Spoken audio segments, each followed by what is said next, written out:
To find Sarah's favorite food, you'll need to check out Facebook or Twitter, as it's on the move around the Bay Area. With 2 mobile eateries, you'll double the chance of finding and tasting the savory flavors served up on a truck known as the Chairman.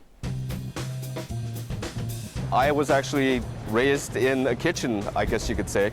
I'm Curtis Lamb, and together with Kevin Kawada, we are the owners of the Chairman trucks. Every day after school, I would end up being in the kitchen watching my dad, work the wok. From then on, I've always been fascinated with food. I wanted to start a dim sum truck just to follow the family legacy. Starting a truck is not very easy. I thought I had experienced long hours in a normal restaurant. 10, 12 hours was the norm. I was used to that, but I was not used to 20 hours a day. When we first started the truck, we had to run every aspect of the business, from the production in the back kitchen to running the service every day. Moby Munch realized that I had a passion for dim sum, and steam buns and dim sum are synonymous. We decided that a strong partnership between the steam buns that we've been making over the last 45 years, combined with Hero's recipes, would make the most extraordinary combination. We put a lot of love into our food. And when they come over to the truck, our fans and our future customers, we promise that they're going to have a great experience. I mean, we've got a very fun staff, and our food is really tasty. I don't think we'll disappoint. Okay, Sarah, let's talk about the Chairman. The truck. How do you find it? How did you find it? I originally found it at the Eat Real Festival in Jack London Square. It was the first time they really premiered in about 2010, and I waited in line for about 45 minutes in the sweltering sun, and when I finally got their buns, I waited in line once again, another 45 minutes. And ever since then, I've been following them on Facebook and Twitter, and they come around San Francisco, San Jose, Oakland, and their buns are something I have yet to find anywhere else. What is it about the bun that makes you just swoon? I can see you drooling. Yes, their famous pork belly, which is braised in Coca-Cola, and it has the pickled daikon on top that just slices the fat of the pork belly, and the steamy, warm, soft bun is my absolute favorite, and I go back time and time again just for that. Yeah, and they only have 4 or 5 dishes on the menu. What did you have? I just got up to the window. I said, just make me one with everything, or just make me one of everything, and they did. So and it was actually about a half hour between getting the food and eating it. So I think maybe the quality of it suffered a little bit, but it was still delicious. I had I had all 4 things. I had the pork belly. Right. We had there's a braised pork dish. that does the Coca-Cola as There's well. a spicy chicken that was fantastic, and then there was the tofu, which was really good. And at other times he has duck confit that's sort of on the list. And he also has these shaved ice drinks with strawberry and coconut, which is popular in the summertime. And in the fall, he'll bring out this warm squash soup. Talk a little bit more about what you had in terms of your favorite of those 4 items. Do you know, I'm a pork belly. Like, I love bacon. I mean, who doesn't love bacon and pork belly? I mean, it was just delicious.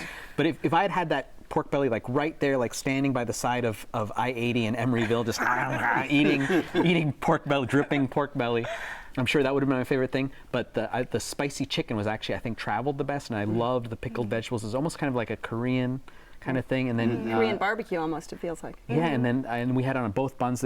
So if you get it's kind of a brioche bun.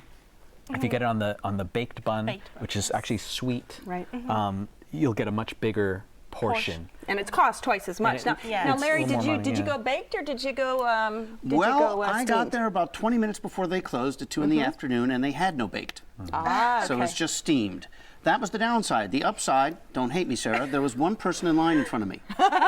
So I waited about 4 minutes at the most. So I ended up having the twice-cooked pork, which actually they told me is braised for several hours in the morning and then grilled. About 5 hours. They take time to really prepare all these ingredients. And you mentioned the pickle. The daikon that's on the pork is just wonderful. It's like a light Japanese pickle. So it's not raw. It's slightly softer than that, but it's not mushy.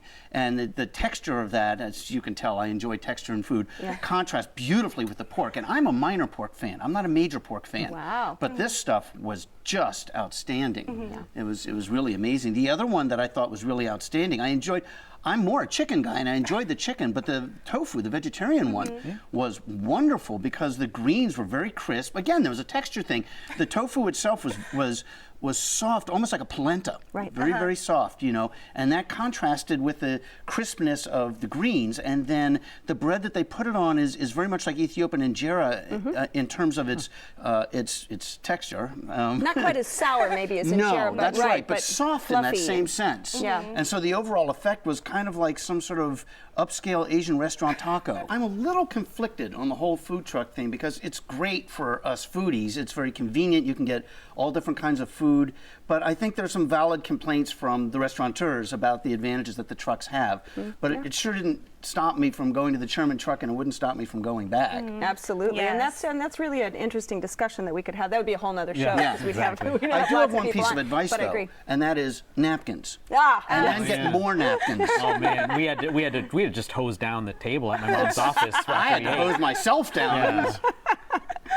That's what they have, a little coconut water that you can use. And let's talk briefly about value. I mean, you know, $3 to $6 for a sandwich. I got everything on the menu and spent less than $40. Yeah. I mean, you can't. I got how three many steamed places for can you say that? $12. 3 steamed and a coconut water Right. for Yes. $12. For $12. Definitely the baked buns are more like a hamburger size, almost like a small slider, and the steamed bun is more like your traditional steamed bun but cut in half. So it's a little bit smaller, but definitely with the bold flavors, I think it's worth it. Yeah. And they take credit cards. And they take credit cards. So It is not just cash only. unquestionably restaurant quality food. It's not like taco truck. Yeah. This is restaurant quality food.